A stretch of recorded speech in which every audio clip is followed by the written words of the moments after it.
విరసుమాడిన మనకు తన నీడను అందించే చెట్టే అమ్మా.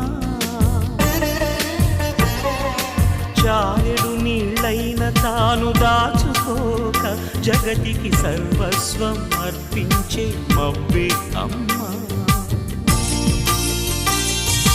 ఆ అమ్మలనే